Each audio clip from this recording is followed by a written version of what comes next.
अस्सलाम वालेकुम नाज़रीन, मैं Asad Abbas Bhatt advocate high court आपकी खिदमत में हाजिर हूँ एक नई कानूनी डिस्कशन या इंफॉर्मेशन के साथ जो शायद कानूनी तौर पर आपके इनके अंदर इजाफ़ा कर सकती है।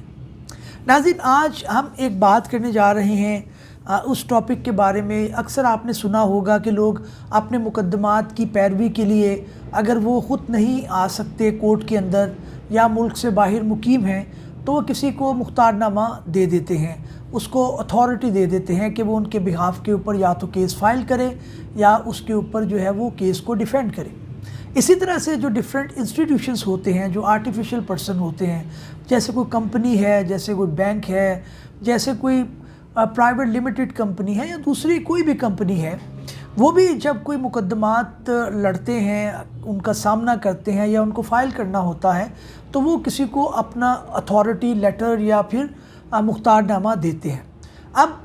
अगर इसके अंदर जो सवाल पर्टिकुलरली हमारे डिस्कशन के अंदर रहेगा वो ये है कि अगर मुख्तारनामे के अंदर कोई चीज़ पर्टिकुलरली नहीं लिखी गई, मिसाल के तौर पे उस बंदे को जो है वो केस फाइल करने का इख्तियार था या नहीं था, या वर्डिंग कुछ इस तरह की एम्बिगुअस है कि वो ये समझ आ रही है कि जनाब इसको इख्तियार नहीं है, तो कोर्ट क्या उस बुनियाद के ऊपर केस को रद्द कर देगा या फिर उसको क्योर करने का यानी उसको ठीक करने का मौका दिया जाएगा। मिसाल के तौर पर ए ने केस फाइल किया बी के ज़रिए, लेकिन उसके अंदर उसने शराइत जो लिखी उसको मुख्तारनामा देने की, उसके अंदर उसने उसको मुकम्मल ऑथराइज नहीं किया जो हर स्टेज के लिए वो केस फाइल कर सके। इसी तरह से वो जो अपनी अपील है वो फ़ाइल करने के लिए उसके पास अथॉरिटी नहीं थी, तो नहीं थी, फ़ाइल कर दी गई, लेकिन जब उसके ऊपर ऑब्जेक्शन आई तो कोर्ट ने ये कहा कि इस मामले को क्योर किया जा सकता है। ये जजमेंट ऑनरेबल सुप्रीम कोर्ट की तरफ से आई है और जस्टिस सैयद मंसूर अली शाह साहब ने और जस्टिस आयशा मलिक ने बेंच जिस पे मुश्तमिल था उन्होंने ये जजमेंट दी है। और ये petition number civil petition number है 1159 ऑफ 2019 की, और इसका टाइटल जो है वो है STO/AM Hasnat Nargis sub division PESCO Peshawar etcetera versus हवानजाद। ये बुनियादी तौर पर जो केस था उसके अंदर हवानजाद साहब जो जगह के कोई मालिक क्लेम कर रहे थे, उन्होंने जो है वो पेस्को जो एक इदारा है उसके खिलाफ एक केस फाइल किया और उसके अंदर उन्होंने जो उनके मुख्तलिफ लोग थे जिनको ऑफिशल्स आप कह सकते हैं उनको भी साथ पार्टी बनाया। अब उसके अंदर उन्होंने अपना वकालतनामा दिया और वकालतनामे के अंदर सिर्फ एक शख्स ने साइन किए, बाकी लोगों ने साइन नहीं किए, और उसके अंदर जो ऑनरेबल कोर्ट था उसने उस दावे को खारिज किया। मामला हाई कोर्ट तक आया। हाई कोर्ट ने सुने बग़ैर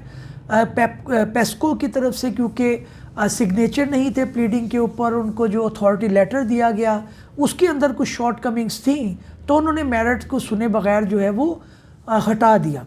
और इस ज़िम्रे के अंदर फिर मामला सुप्रीम कोर्ट तक पहुंचा और वहाँ पर एक डिटेल जजमेंट उन्होंने दी जिसके अंदर उन्होंने कहा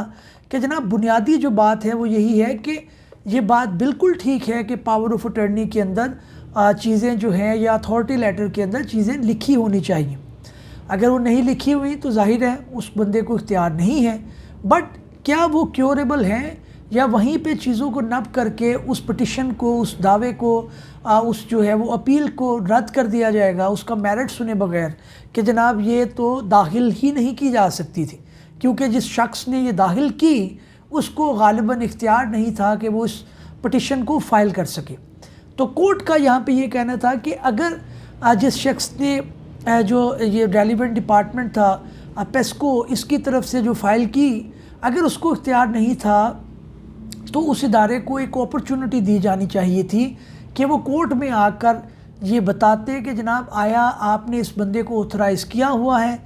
कॉरपोरेशन है, एक जो है वो इदारा है, उसकी तरफ से क्या ये पर्टिकुलर बंदा या पर्टिकुलर ऑफिशियल जो है ये क्या ऑथराइज है कि आपके केस को कॉन्टेस्ट कर सके या केस को फाइल कर सके।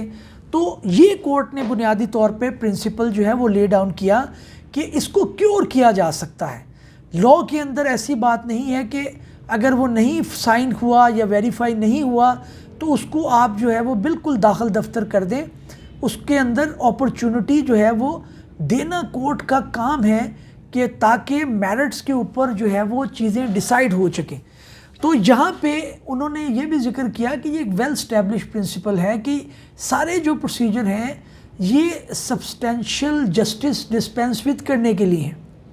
ना कि जो है वो इनजस्टिस डिस्पेंस करने के लिए, लोगों को ना इंसाफ मिलने के लिए। ऐसी बात नहीं है, लोगों को इंसाफ मिलना चाहिए। और इस ज़िमरे के अंदर बेशुमार जजमेंट का भी उन्होंने हवाला दिया है, जिसका मैं कोशिश करूँगा कि स्क्रीन पर आपको जो है वो दिखा सकूँ और वहाँ से आप स्क्रीनशॉट ले लें। इसको पढ़ना इतना ज़रूरी नहीं है। और इसके अंदर जो है वो उन्होंने जो वर्डिंग कही वो बहुत अच्छी वर्डिंग है। उन्होंने लिखा कि साइनिंग और filing of a memorandum of appeal और revision petition by a corporation can also be cured at any stage of the proceeding. तो ये उन्होंने बेसिकली कहा कि कॉरपोरेशन की तरफ से भी अगर कोई प्लीडिंग या कोई साइन के अंदर कमी कुताही रह गई है तो उसको क्योर किया जा सकता है एट एनी स्टेज। उसके लिए ज़रूरी नहीं है कि आप पटिशन को खारिज कर दें। तो नाज़रीन, इस उम्मीद के साथ कि हमारी ये कोशिश आपको पसंद आई होगी, किसी नए कानूनी या आइनी मौजू के साथ आपकी खिदमत में हाजिर होंगे। तब तक के लिए इजाज़त दीजिए। अल्लाह हाफ़िज़।